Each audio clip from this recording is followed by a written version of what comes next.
So I want to do a quick overview of the tank here to show you how it's coming along.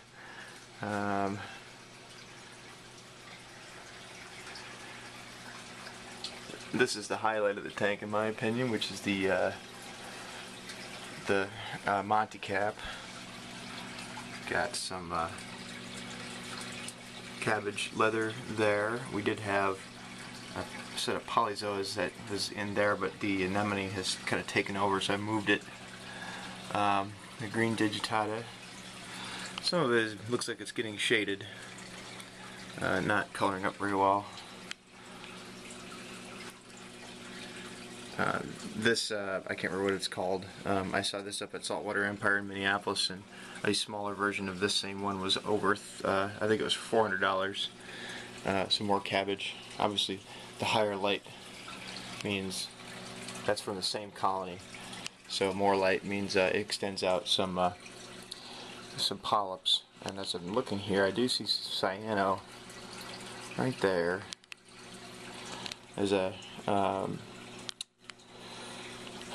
tricolor Velita, which I hope will color up under LEDs better. We get some fish here. We did lose the black and white clownfish. One jumped and one just died. Nice covering mat of fuzzy mushrooms here. They are rather large and splitting. I'm going to get rid of all this green digitata, or not green digitata, all the anthelia, which is covering up this rock covered with zoas. This guy is normally all out. All his feelers are out, so I don't know what's going on today. There's a little patch of green hair algae there. A little patch there, and it looks like a Recordia that's right on there. That is actually probably a seed. Oh, that could be a mushroom too, I suppose. There's some Recordia here, and the candy cane acan, which is being covered up again by the anthelia. More yellow polyps. The clam, of course, doing very well. And some sponges on there too. There's Mr. Yellow Tang there that zip by. War coral doing good back there. The Colt coral doing well also. And here comes our angel. This is the group of polyzoas that I moved. They have now finally opened back up again. We get some vertically encrusting Monty back there. This green star polyp does not seem to want to do anything, and that's fine with me. We get some more hair algae. I'm noticing this a little bit more. There's an acan that was buried underneath the mess back there, and he's not coming back very well. I need to get him in a better light area. And of course some fuzzy mushrooms. And these are 4 inches in diameter or so. And the rest of the tank, I've got a plenum system, and there's our orange, I can't remember what that starfish is. Anyways, the plenum return has got incrustation and some slime on it. Alright, so there's kind of overview of the tank from left to right. Oh, here's the engineer goby. Now, I'm going to open up the lid here and show you what I've got. This nice hinge door system. So here's the light fixture. 8 lamp P5 HO, 48 inch, 54 watt. Going to replace that with some LEDs at some point. As you can see, I have quite a bit of room up here. Got a full arm length to deal with, so that's good. And then I got a side door here where I keep the timers for the lights. There's the pump. And the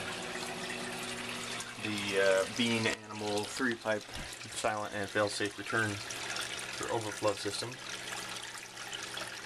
Normally this is running with the pipe at this level, the water at this level, so I'm not sure what's going on here actually. I'm just noticing this today. I do periodically, I tell the dentist to do this, but he doesn't always do it.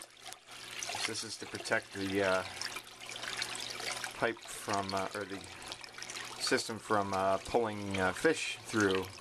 The clownfish tend to like to ride the pipe down into the sump, so I tend to try to keep them from doing so. So this may actually raise the water level a little bit. There it goes, actually. Whether it's going to balance out to a lower level again or not, I don't know. You can see the line in the pipe there. The water's still... I'll scrub that off with a brush. So, anyways, so there's that. Let me get into the base cabinet here. I think I'm going to install a better system than this. This is just neodymium magnets and a metal strip. It does a fairly good job of, keeping the little ones out of there, but I got to put something in here to protect it so that you can't kick the boards out this way. So the sump is kind of a mess. Well, not really a mess, it's just messy. It's just how it gets. It's how sumps get. I'm going to use my flashlight app on my iPhone here to give it a little illumination. So we've got the return section. I got a couple bags of activated carbon. They've been sitting there like that for months, ever since we had the power failure, 13-hour power failure. Here's the siphon over there in the corner. There's the tuned pipe. And I've got, that's the auto top-off power source for the autotopoff.com top-off system. And the center one is the emergency drain. The far left one is the open channel. Here is the algae scrubber. There's the top-off bucket and top-off pump. All my electrical and everything. You can see the temperature is 80 degrees. And there is the algae scrubber.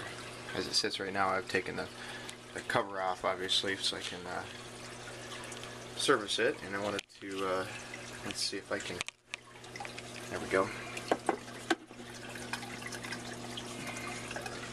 Get in here, the pump is still running. So I'm going to grab my toothbrush and just wipe off the surface here, all the condensation in front of the glass, which has an additional light scattering effect I did not count on with the diffusers, but so here we go. So this is running. The water's running through this. So here's how loud this is.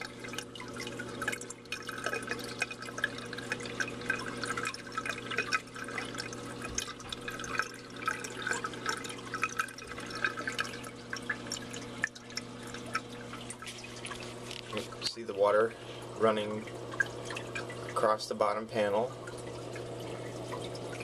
down the sides. And then I have a valve set up. You can see it's about halfway closed. And there's the drain into the water, into the sump. There's a few bubbles coming out of that, but by no means is it gurgling, flushing, or making any other noises. I do have a screen of the plastic canvas set up here to catch anything. It does a very good job of protecting these little starfish. And it keeps them out of the pump. And I clean that off once a month or so. But that's it. And I'm going to take apart the scrubber and clean it.